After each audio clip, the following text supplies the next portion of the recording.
this is Ken Parker welcoming you to Common Ground, the policy roundtable where we bring together panelists with diverse views on issues of concern to Newton residents and try to hammer out some of our differences.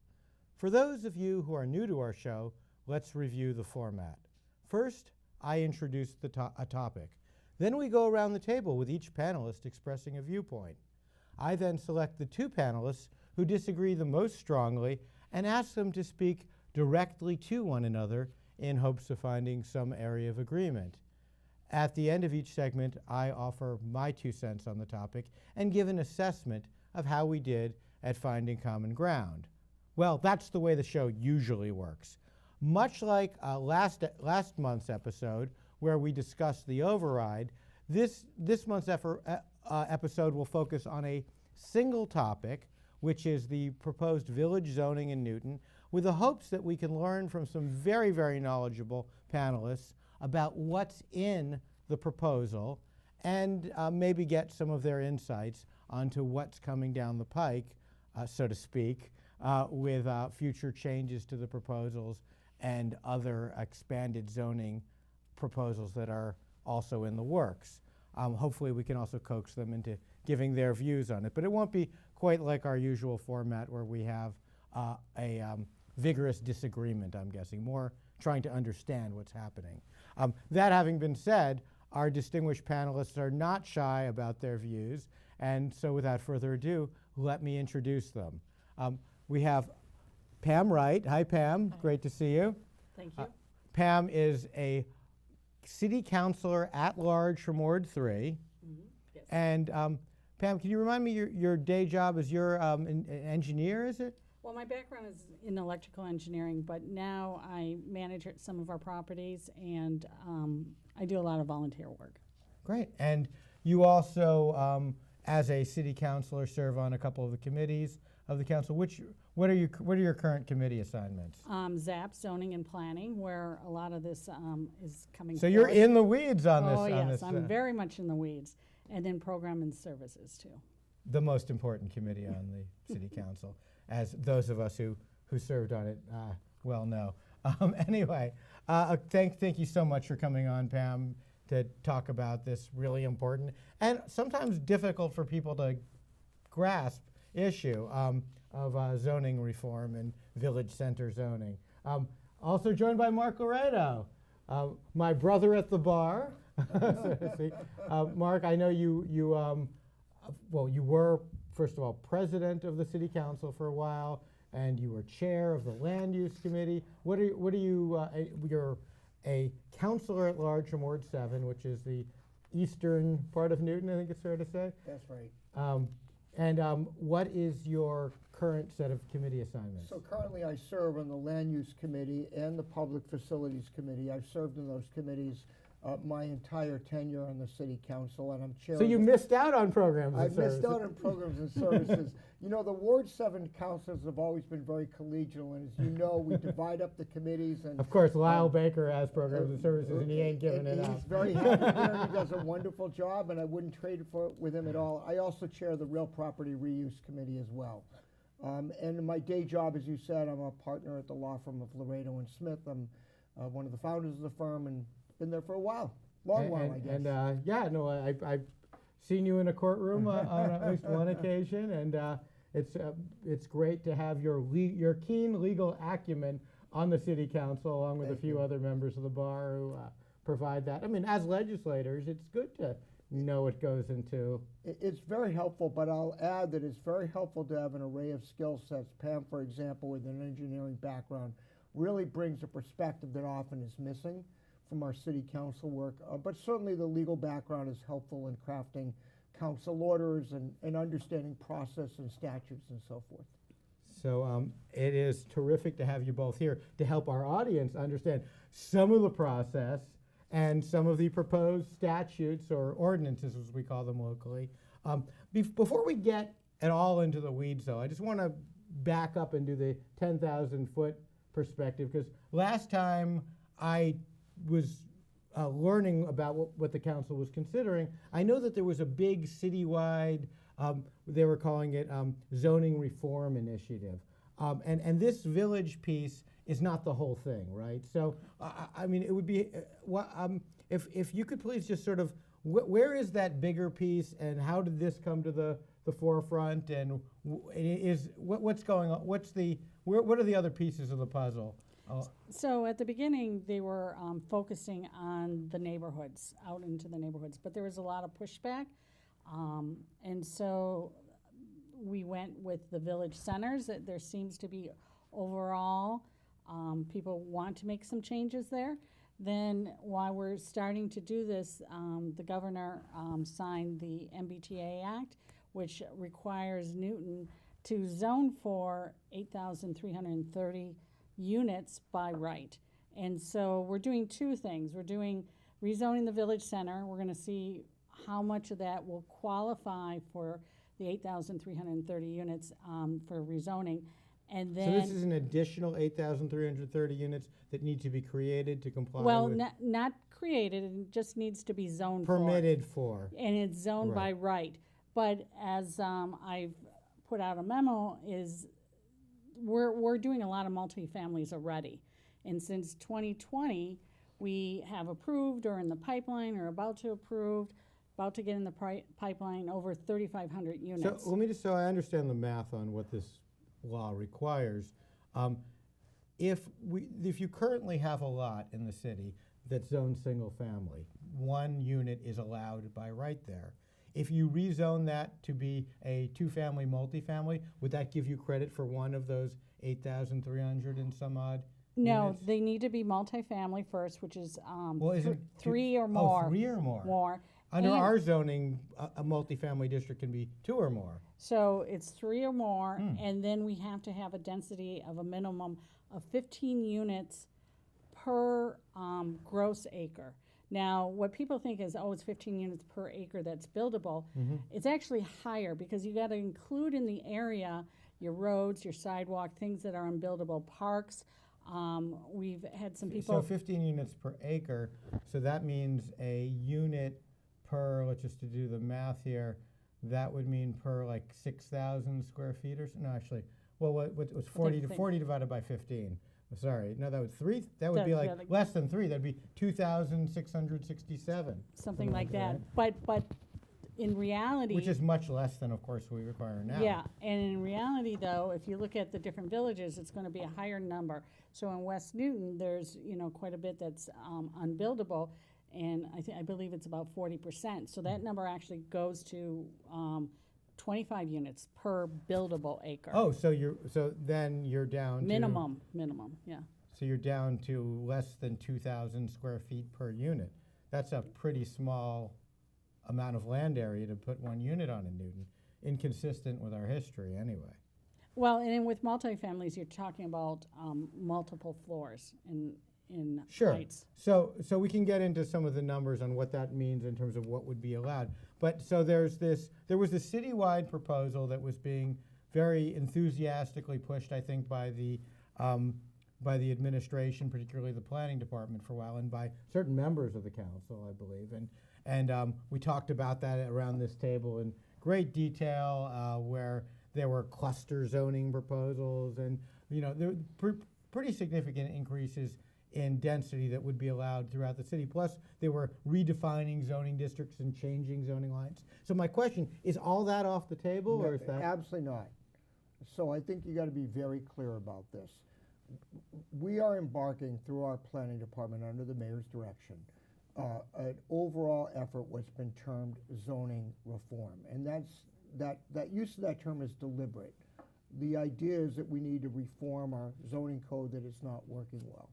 So there's that. Starting with that premise, was an effort first to start with the neighborhoods, and as Pam said, that met with a lot of pushback, and then around a little over a year ago now, the mayor and the planning department and the chair of the Zoning and Planning Committee announced that they were going to take a pause to that and instead focus on the village centers first. I happen to think that was a smart decision, because really the village centers are the ones that I think we want to be very concerned about for economic vitality.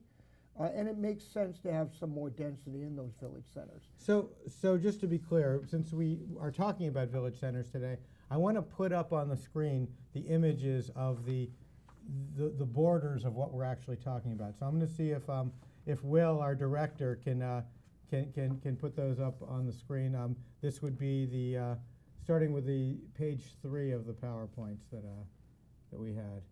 Let's see, and that would be Newton Center. Let's see if we can put Newton Center up. Okay, it's behind me. I wonder if we can put it on the whole screen for our viewers at home to get a better look at it. If not, I will just play Vanna White. Oh no, there it is. I think this should be visible to people. The idea being that we're talking about in Newton Center going as far over past Trowbridge all the way to looks like that's over to Norwood down Center Street, basically parallel to the T-tracks, and then over to almost all the way over to Tyler Terrace, the other end on Center Street, and then to the east along Beacon all the way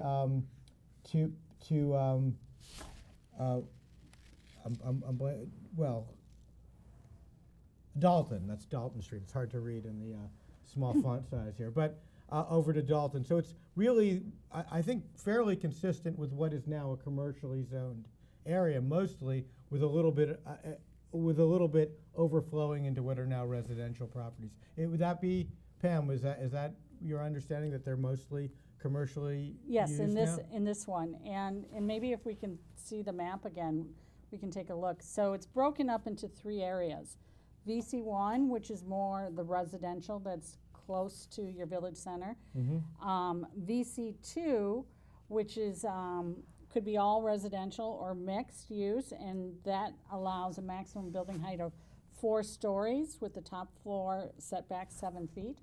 And then your really core of your village center is VC3, and that allows up to 5 stories with the top story set back.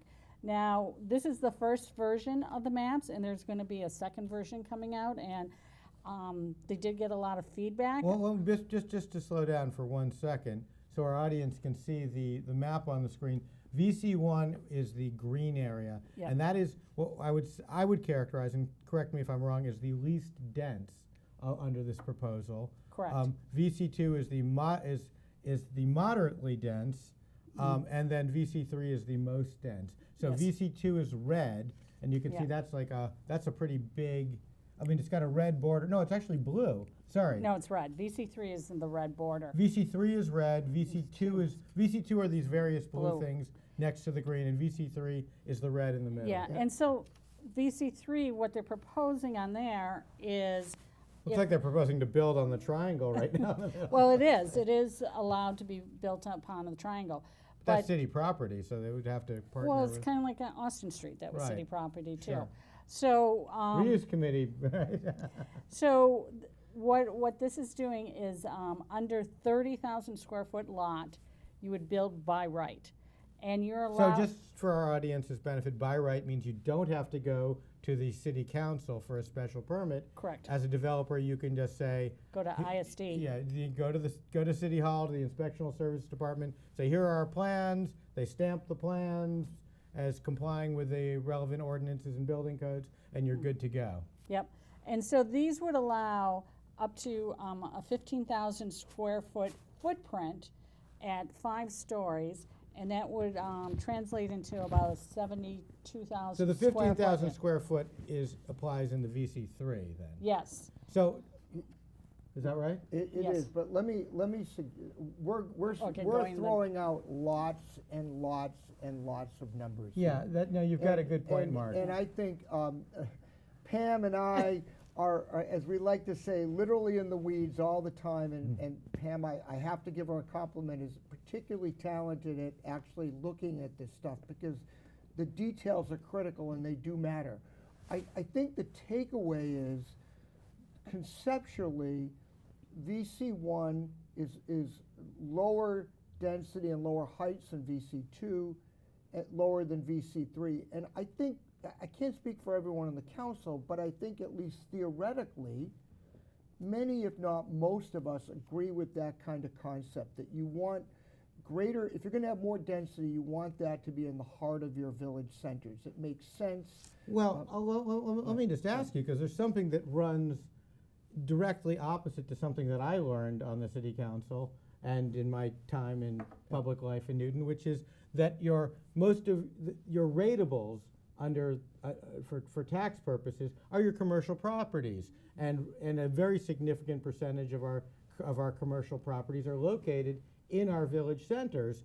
And commercial properties, of course, provide services. They're restaurants, they're stores, but they're also taxed at basically twice the rate as residential. They don't put kids in the schools. So they're the engine that funds much of our local government. And what I see this proposal as proposing, and please correct me if I'm wrong, is allowing on properties that are currently zoned for commercial use only to allow people to build, developers to build residential only properties. Let me offer you. Is that wrong? Let me offer a slight correction there. First of all, the VC1 zone is almost all residential anyways now. So you're not substituting commercial for residential. VC2 has some commercial in it, but often not a lot. It's the VC3 and parts of VC2 that already have existing commercial, but a lot of that commercial is one story, or at least not insignificant amount of it's one story. The argument here is that you would require commercial use on the first floor and allow you the residential or office use on other floors. Now, if you look at that map, this is where we get into a huge tension between the new MBTA Communities Act and our zoning. Because according to the MBTA Communities Act, if we want to make a new zone that complies with MBTA Communities Act, we cannot mandate mixed use on the first floor. Okay, but just to back up for a second, Mark. I mean, I'm not reading ordinance language. I'm looking at some of these maps. But it certainly seems to me that VC2 and VC3 at least are all commercial. And I think I see some properties in these VC1s that are currently commercial as well.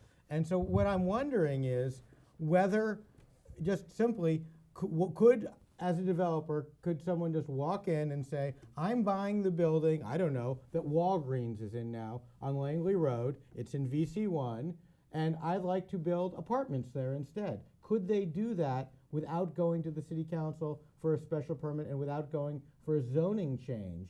Could they just do that by right? They would under have this to have proposal? mixed use on the first floor. On that example. And the Okay. Walgreens lot is over 30,000 square feet, and it would go to special permit. Well, they could subdivide that. They They could could subdivide, divide, yeah. I mean, I would expect any savvy developer to take that lot, divide it, put a small building on the rear of the lot, and then build on an under 30,000 square foot lot so they could build by right Okay. with whatever they want. So let's take one of these VC2s then. I mean, they're scattered around Newton Yep. Center. Sure. They're currently commercial. Yep. Some of these are clearly under 30,000 square feet. I think some of these are under, some of these look like they're 10,000 square Yep. feet. Could someone come in and say, I'm gonna take this commercial building, it's a bank now, Yep. It's a restaurant now, whatever it is, and just put housing there? Yes, if it's, in this proposal, there's the solid black lines, there they want to mandate, and they're trying to figure it out how to do it, commercial, but anywhere first else. floor On the only. first floor. And, Yeah. but anywhere else, if there's commercial there and it's already in VC2, Okay. they could make it all residential. So this seems like a good way of destroying our tax base in the city. Well, But- you know, I think that's I'm not sure that's a completely a fair statement, Ken.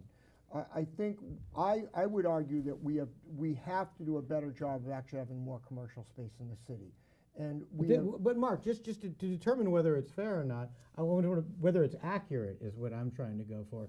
And is it accurate that you could turn existing commercially zoned properties into residential? yes. Yes. And so, as long as you have it on, at least So the VC. putting aside my judgment as to whether that's wise public policy, just so our audience can understand, turning many properties which are currently zoned business only use would be residential would be allowable by right. Although That's a very significant I will change. say, again though, you're right that with the special permit process though, we have been routinely allowing housing or mixed use to go in business-only zones.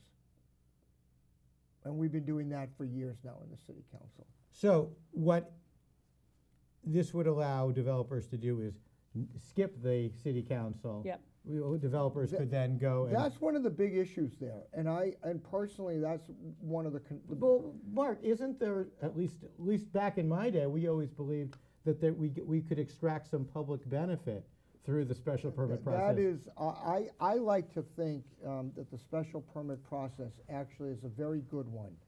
It does take time, it does take some more money, but at the end of the day, it allows, in my view, for much, much better projects because they're more thoroughly vetted. The developers have to address the legitimate concerns of the abutters. They have to try to provide benefits to the city. And if you allow a development by right, you don't get any of that. So let's go to another difference, and I think you're absolutely right, Mark. We shouldn't get too much into the weeds. So just real high level, looking at this village center proposal, I see that VC1 is listed as requiring 30% open space, and then VC2 and 3 are 5%. But that is only for lots over 30,000 square feet.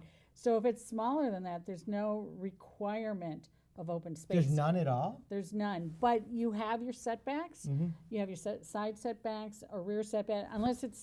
So again, I'm very confused here because, as Mark pointed out a minute ago, VC1, a lot of that is existing residential. Yep.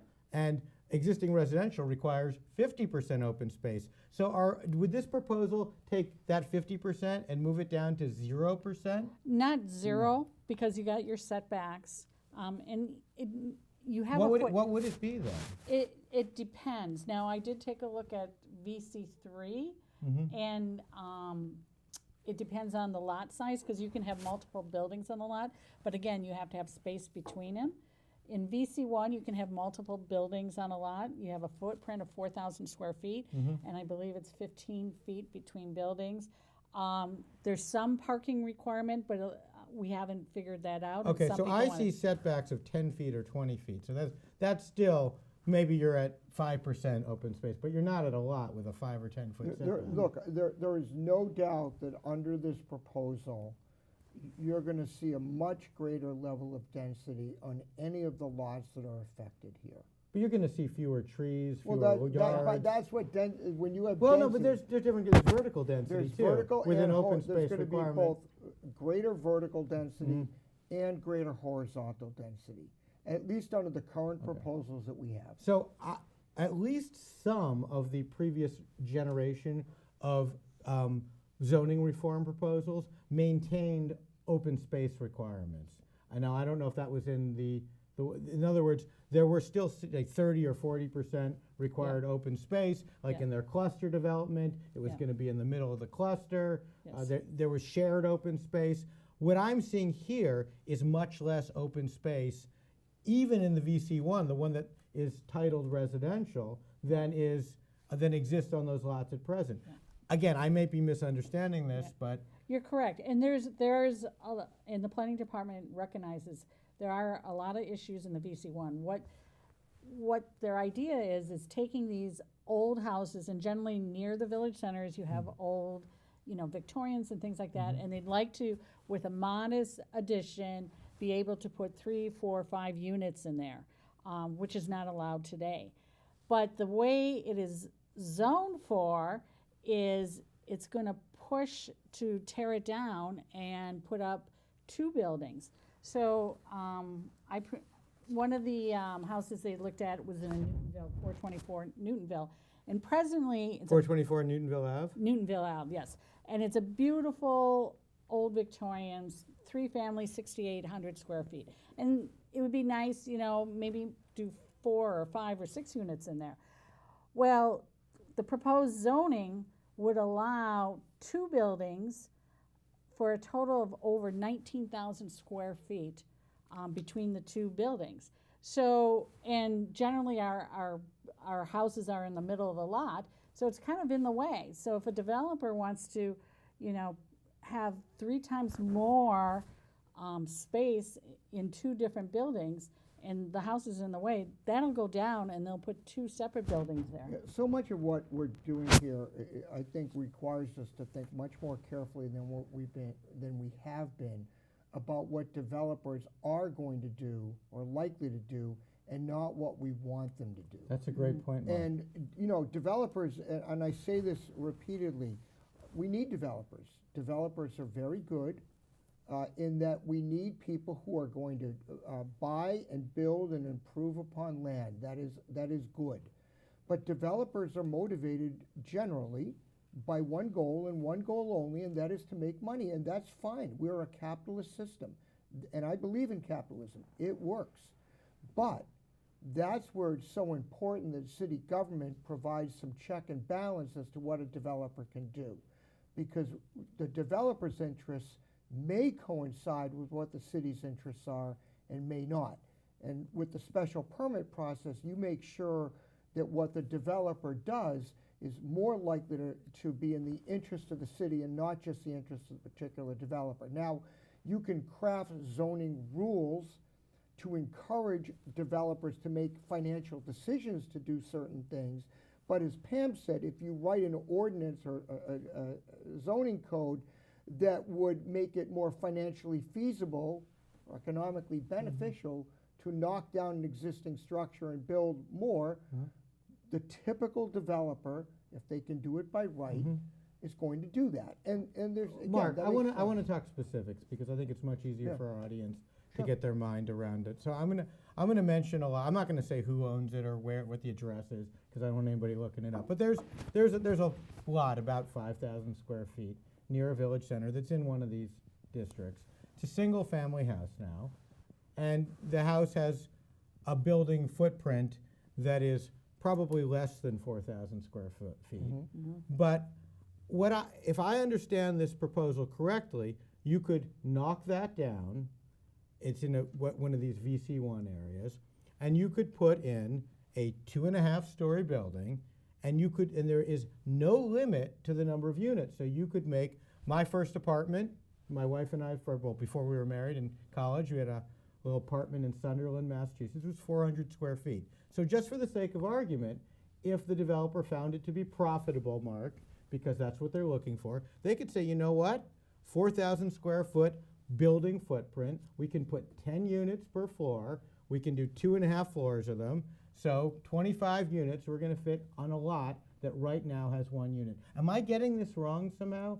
Or would that be allowable without going to the city council under this proposal, from 1 to 25 units? It's sort of right. So the building that's correct about the building. Right now, we're discussing the parking, and generally parking is the gating factor of how big the building is or how many units you can have. And we're still in discussion. There are some councilors that don't want to require any parking requirements. What they're proposing right now is a half of parking per unit. So, putting, how many units did you say? Like 25. 25. Right now that would require 12 units of parking, what's being proposed, or 13. Well, units, right now, or it would require 13. 50 parking spaces, it would require 2 Yeah, per- but in the 2 per unit. proposal, it would be about 13. But some want to go to So zero. they could do an underground garage for They that. could, which is expensive, and it depends how big it It's is. happening actually. across the street from me. I mean, it might be expensive, but it's Yep. happening in Newton now. Yep. And that's only for 7 units. And the economics of an underground garage get, even though they're expensive, garage or underground garage parking is an attractive feature for many people. They like that when they're looking to buy a house because their car stays nice and warm and dry in the winter. And a lot of folks like that. So again, I'm just trying to get my head around these, because usually zoning changes over the years. I mean, again, I was on the city council, then board of aldermen for 18 years. And usually zoning amendments, well, we're going to take this setback requirement and move it by 10%. And they were like, or we're going to, the floor area ratio requirement is going to go from 0.35 to 0.4. This seems like a very radical departure from what we're used to. Am I wrong about that, Mark? No, and it's interesting. When the rationale for some of this work has been changing over time. the initial rationale was the zoning code doesn't work well, it's too cumbersome, it's too hard, we need to simplify it and fix it. And then, and not change what the built look of the city is. I think over time, there's been far less concern with that factor, and in fact, there are folks who believe that we really should be radically changing our zoning code because we should be building a lot more housing in the city, period. That is driving much of our work.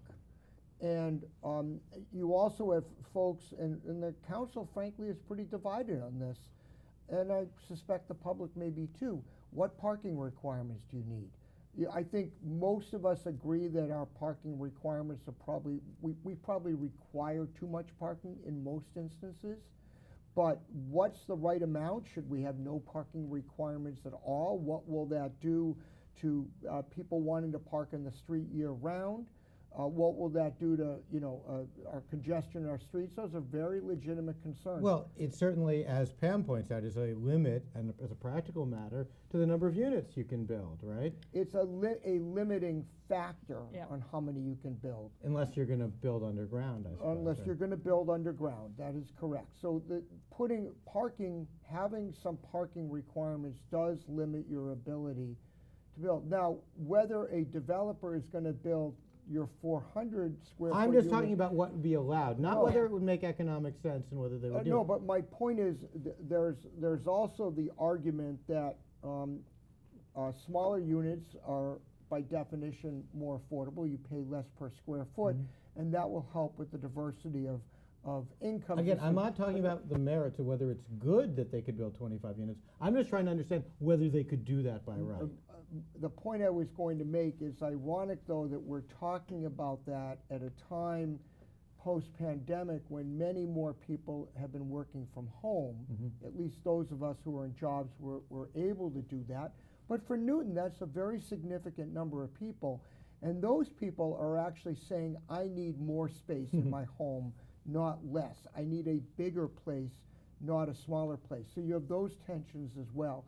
And frankly, the average family in America wants much more space and takes much more space for granted in their house than their parents or their grandparents did. And I certainly know that's certainly true for me. Mark, I think there's a lot of wisdom to what you say that people want more space. However, there's also, I think, a cold economic calculation says, well, if I were to build an 800 square foot unit, what could I sell that for? If I were to build two 400 square foot units, what could I sell those for? And even if, in other words, developers might not be serving the interests of those people who want more space, they might be serving the interests of themselves by building things that are, And they don't can get me wrong, cram more in. I'm not saying that we don't have a need for additional smaller units in the city. I think we do. But again, the real questions come down to what dimensional controls are you going to put in place? And then are you going to have a process whereby the city has some approval or not? And where is that line going to be drawn? So and this proposal is a radical change in that regard. That's what I'm getting at. There's no two ways about it. This isn't tweaking, this isn't even doubling or tripling what can be done. It is an order of magnitude greater density that it's talking about. It is a allowing. much greater density, but I think equally and perhaps for me more importantly is the lack of any safeguard on the special permit process, because it means the developer doesn't have to talk to the neighbors. The developer can just come in and do what the developer wants to do as long as they follow the rules. Now, that doesn't sound like there's much left in the way of rules. It's like Wild West. I just want to, I'll add one thing. This MBTA communities law is going to be very difficult to properly implement. I think the law is well-intentioned, very well-intentioned. The problem, of course, is when you get beyond well-intentioned laws, you actually have to implement. And, I think it's pretty clear now, the state is saying, despite the way the statute's written and some of the guidelines, you must implement or you're going to lose significant funding. and including perhaps the train stations in West Newton, Auburndale, and Newtonville. So we are going to implement this law. But now the question is how we do it. It doesn't mean we're going to build 8,000 more units. That's not a given at all. But in creating the by right ability to build all residential in a number of areas in the city, you are going to encourage significant tear down, because it will be a developer's economic interest to knock down whatever's there and put up a 4, 5, 6 unit building underneath your inclusionary zoning number in the name of more density. And I think developers will do that. So and that's in part the intent of the law. Mark, it's funny that you mentioned the tear down possibility. Between high school and college, Yeah. I spent a year working on Capitol Hill for then Congressman Barney Frank as a congressional intern. And one of the projects I got to work on was looking at how mayors and cities were using community development block grant and urban development action grant funds. And it turns out they were knocking down what I would call naturally affordable housing, and what Congressman Frank was thinking, these are areas where people actually live, and they were essentially gentrifying them with new development that was much more expensive. So in using, in other words, federal dollars to make things less affordable. In some cases, they were putting up luxury hotels and building parking lots and whatnot, but in some cases, just new housing where old housing was more affordable. And it goes to your point about intentions. We may intend to make Newton more affordable with this, and we may have the exact opposite effect. I mean, I can't tell you, like, I mentioned I live on Walnut Street in Newton Highlands. There is a by right development across the street from me where we had a older 2-family house there that got replaced by 2, I think we would call them snout houses, where the garages pop out, and they sold for $1.7 million each. I challenge anyone within the sound of my voice to tell me that someone in need of affordable housing who's worried about having a roof over their head can afford $1.7 million. Now, that having been said, if this zoning change were actually to result in 400 square foot units, yeah, that would be a good thing in the sense that there would be, that would be more affordable. I'm not criticizing 400 square foot units, but what I'm saying is, I don't know, I think this is going to be, there's going to be a lot of unintended consequences because so much is allowed here.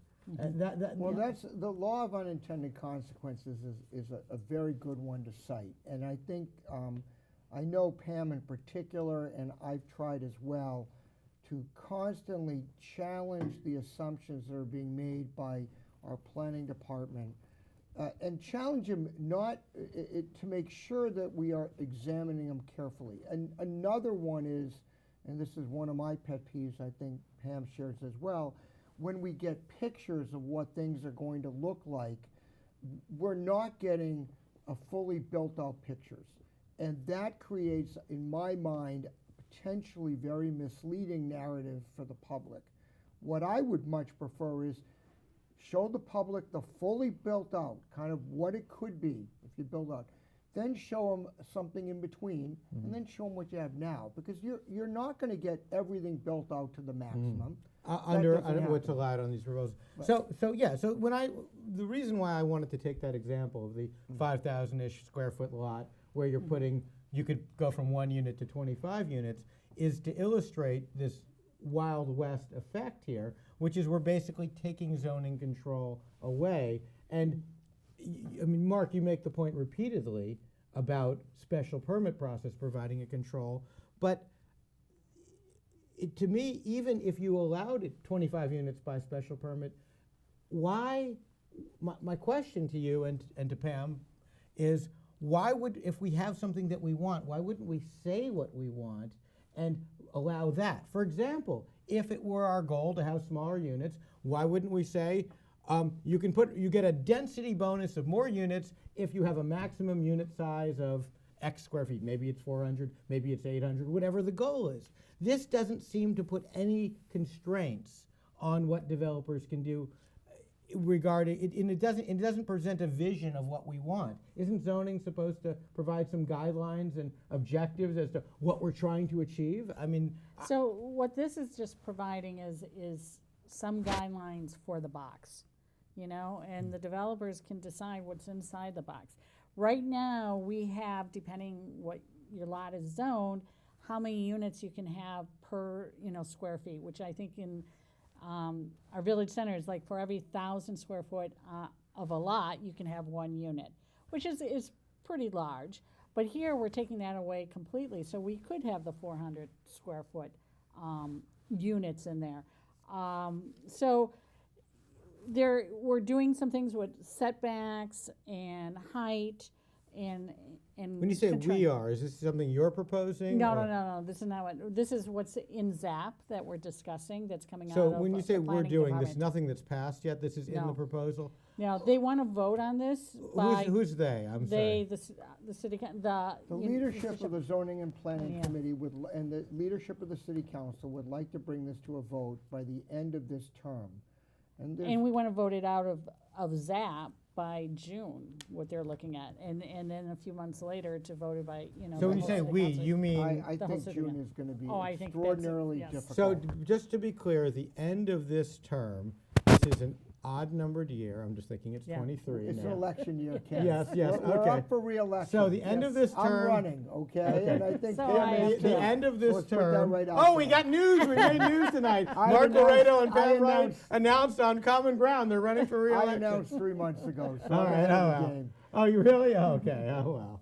So, this is the first time you've mentioned it on television, though, right? It is. Okay, there you go. But the question, so you're saying that by the end of the term, just so I understand this, do you mean before the election or during the lame duck by the end of the year? If you have to ask what my expectation is, it would be in the lame duck session, just because I don't necessarily think people want to go on, some people On record before may the not want to election. go on record if they have a contested election and this is an issue in their race. Well, And- gosh, I think it should be voted on before the election so that people can. I'm have- comfortable voting on it before Yeah. election because I think people have the right to know where I stand on this type of issue. And then It's a on big issue. Yeah, and on top of that is we need to pass our MBTA zoning by the end of this year, By the end of the calendar year? the calendar year. And Well, so, dumb question, why don't do that first? Because that's mandated by the state Well, law. I think you're talking to two people who share your view.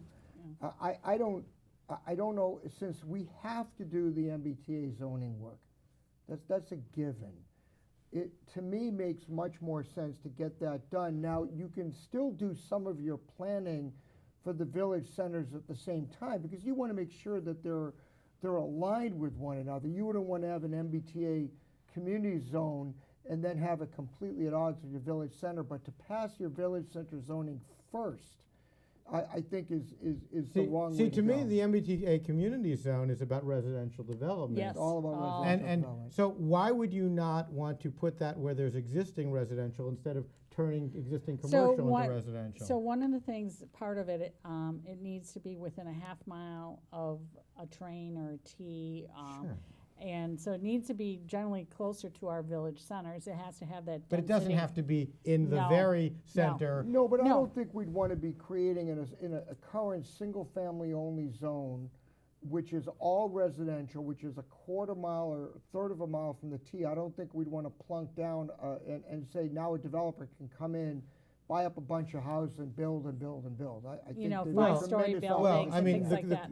so the question is, I mean, this is a funny idea, but if you have to do 8,000 units by right, why don't you say they can't be, sure, they can't be more than 400 square feet, and you could get to, you It's know. not, Well, no, 'cause- it's, because when you count a unit size under the MBTA Communities Act, I think they're using an 1,000. average of 1,000 square feet a unit. Remember, it's a mathematical calculation.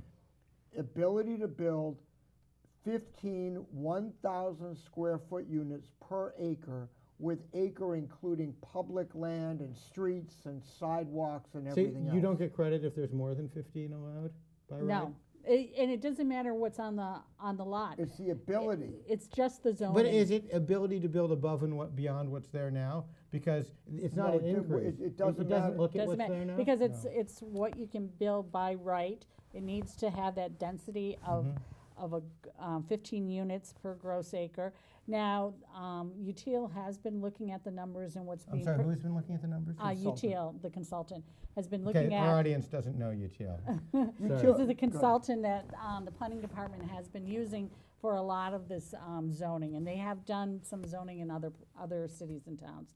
And so they've been calculating how many units will qualify towards the MBTA numbers of 8,330, and we're not gonna make it. So then they're gonna go down the corridors, what the planning department has says, that we will increase by right zoning along the corridors being Washington Street, Needham Street, and Route 9. Because there's MBTA buses there, is that the idea? Well, Route the 9 buses- Route 9 won't count though. Well, Elliott, by the Elliott Elliott, will, but and that's then it. by Chestnut. Okay, Chestnut so, Block. okay, so they've got a game plan that they consider village center zoning to be phase one, essentially, of their MBTA. Absolutely. yeah. And, okay, so I understand the rationale. I don't think I agree with it, but at least I understand the rationale to why they're proceeding that way. Sounds like the greater challenge is complying with the MBTA Communities Act, and one Oh, yes. should put that up front and figure out a plan I for will, dealing I'll with just it. add, I think if we had, if we as if our taken a somewhat more moderate approach to this whole process, I think we would be and would get much further along than we are now. And unfortunately, I think our zoning process has become very polarized and is polarizing the city. And that's because there's this desire to just drive through certain particular viewpoints. And I find that very unfortunate. I think we would be far better off if we step back and tried to compromise here. And I think we'd get there. You know, and a good example is the special permit process. Instead of really saying we don't like the special permit process, we basically want to abolish it, except for a handful of very large developments. Understand that it plays a valuable role, but you might tweak it some. You might say for certain projects under 5,000 or 10,000 square feet, you don't need it. Parking requirements are the same thing in village centers. For smaller projects, sure, maybe you just say we're not going to have any parking requirements. But instead, we're trying to make, in the name of progress, trying to make wholesale changes. And again, a lot of unintended consequences ahead of us if we do that.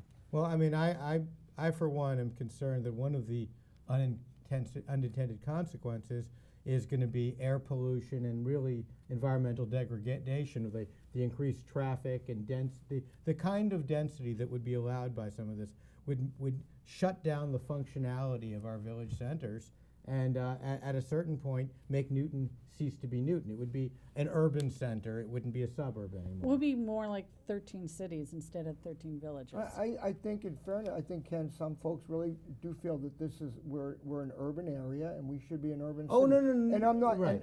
and that's part of the viewpoint Well, that's driving some of let's this put it this discussion. way.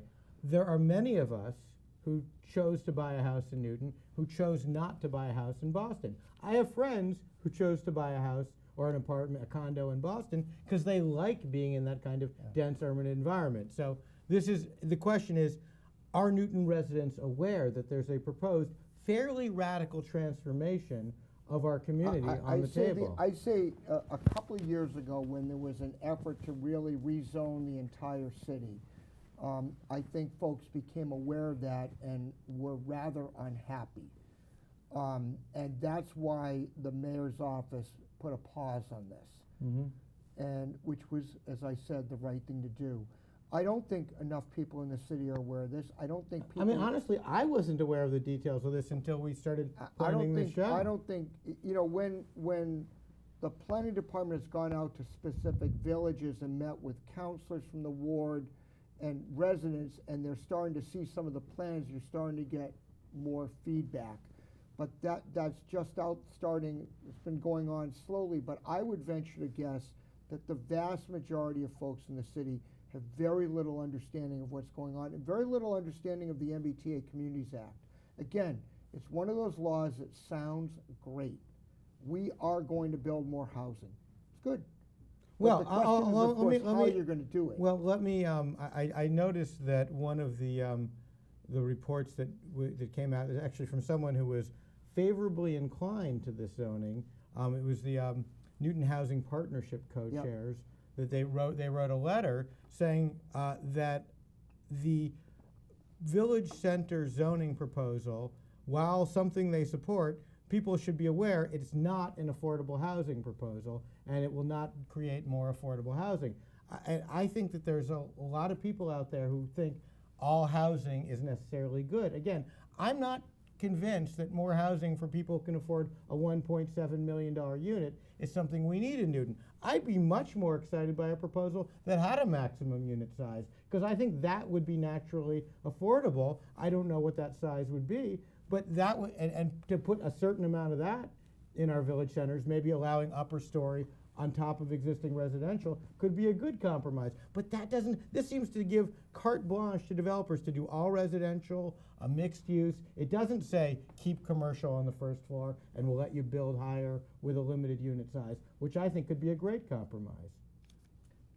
I think there's so much work here, Ken, and you know, on one hand, we have the big picture philosophical debates and discussions, which we're having now, and there's always going to be some division and disagreement about that.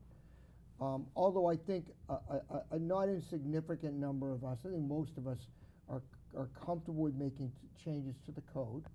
Always room for improvement, in my view, and you know, some additional. The question is whether a given change is an improvement or always is detrimental. Always the question. I think what all we can as counselors can do is both try to educate members of the public, and being on this show is a good way of doing it, and asking people to start paying attention and giving us their opinions, pro and con. You know, we need to, because unfortunately on this issue in particular, we tend to hear from the same voices all the time, and they tend to be on either extreme, and that by definition is not healthy and probably not representative of what most folks in the city actually think. Well, Mark, you're absolutely right that this has been polarizing for the city. I mean, to the point where, frankly, I mean, from what I hear from folks who are involved in city government, and you guys both have a front row seat on this, the city council is less of a cordial and collegial place, and I mean collegial, I guess would be the right word, than it used to be, because people define one another by their disagreements over zoning and have trouble finding common ground on other issues. Is that a fair characterization? I do think it's a fair characterization. It's probably been exacerbated, and we had a conversation about this the other night. It's been exacerbated by the fact that we're not in person as much. And you know, I'm the first to enjoy the comfort of my home when I'm on yet another long committee meeting, third one of the week. But on the other hand, you can play Minesweeper at the same time, right? I'm not admitting to anything. Although I can go and get dessert occasionally, or talk to my daughter if she has a question, and can interrupt. But the negative is that we don't have the opportunity to talk in person like the three of us are doing now. And I think that's the way you build collegiality. But this has been, I think, unfortunately polarizing, and I think in part that's because there's some insistency of doing it my way is the only way. Well, I think that's unfortunate. It really is. Well, Pam, have you noticed that kind of lack of collegiality? Well, I started on the council and I was there only about 2 months before we shut down. So. Oh, okay. I guess you don't have as much of the history. No. I mean, I can say that, you know, again, I was first elected in 1991, served, you know, from 92 through 2009. And over the course of that period, I often thought to myself, well, I better be nice to my colleagues, because my worst enemy on one issue is going to be my best friend on the next one. And so we really did have and I actually got people I disagreed very strongly with on things I got along with very well. Occasionally we've had that on this council, and we had I can't remember the issues, but we had a couple of debates not too long ago, maybe about artificial turf, I think. And we did not align along, frankly, the traditional lines that this council for the last 3.5 years has been aligning. I thought it was great. I loved the fact that people I might ordinarily disagree with agree with me, and people I usually agreed with disagree with me because That's we're, refreshing, isn't we it? are, Yes. I mean, you know, we can joke about it, but in all seriousness, we're a far better governing body for the city if we do that. I And think that's that- one of the benefits of a 24-person council, if it's done right as well, that we get A diversity of viewpoint. a That's diversity of that's viewpoints. always been the selling point that people have said. You know, we only have a couple minutes left in the show. I know our audience is like, we want more zoning discussion, because everybody loves zoning discussion. And as these things evolve, I hope you'll both come back and talk about it course. more. And you know, and I will try to get more diversity of viewpoint around this table to hear some of the advocates for these changes. But tonight, I just wanted to catch up on like what's going on more. But because we only have a couple minutes left in the show and there is an election on Tuesday, I just want to put in my 2 cents that I know people are very focused not on Newton things, but there's things, you know, going on around the world of great concern. You know, war in Ukraine. There's, you know, what's the Fed going to do in Washington on interest rates? People in Newton are very nationally and globally focused. But you know, I believe in the mantra of the environmental movement: think globally, act locally. And one responsibility we have as citizens in a democracy is to participate in elections. And I think that there's been fairly low early voting so far, but we have an election coming up on Tuesday, the 14th of March. So if you're watching this in reruns and it's past Tuesday the 14th, you missed your chance. There are going to be 3 questions on the ballot: 1 override of Proposition 2.5 and 2 debt exclusions to build high schools. People refer to them all as overrides. Elementary school. No, sorry, elementary schools, sorry, to build schools. I said high schools. We've already gone through that, building high schools, to build new schools in the city. You know, it's really interesting to me in reading the views on why, from the opponents, of what they say we shouldn't, they think we shouldn't vote for these, which is they say inflation. Now, it reminds me, I was 10 years old at the time in 1980 when Proposition 2.5 was enacted, but I remember the debate, and people said, why would you limit property tax increases to 2.5%? What if inflation's more than 2.5%?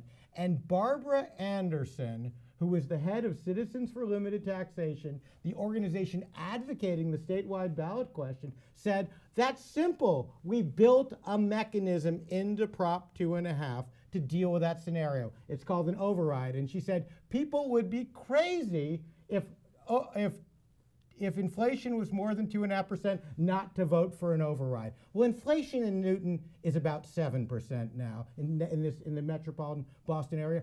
Our energy costs are going up, our labor costs are going up, our construction and maintenance costs are going up. We would be crazy in Newton not to vote for this operating override. But whether you agree with me or not, I strongly believe that in a democracy, you get the government you deserve. So please, please, whether you're for or against these ballot questions, vote on Tuesday, the 14th, or earlier if there's still early voting going on, or by mail if you can't go in person. And please also join us again next time when we try to find just a little bit more common ground. Thanks very much, guys. Thank you. It's great to have you. And on. thank you.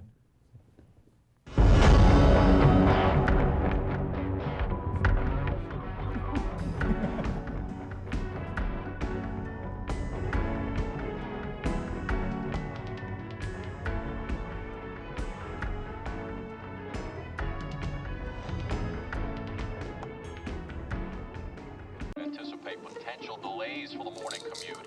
In other news, a recent government report on prescription drug pricing points to corporate Freedom of the press is about your right to know. create offenses. What are you talking about, man? Look at his stats. Clark sheer athleticism. It's about your right to be informed. Your right to access all types of information keeps us free as a nation. No. Today, there are real threats to press freedom Reaching residential areas by... and your right to know about the world around us. Look, Some threats are obvious, some are easy to miss, but they all put our way of life at risk. We must defend against all of these threats. no matter what kind of news is important to you. Justified putting American troops in harm's way? That's a great question. We must protect our right to know before it's too late. Understand the threats. ProtectPressFreedom.org.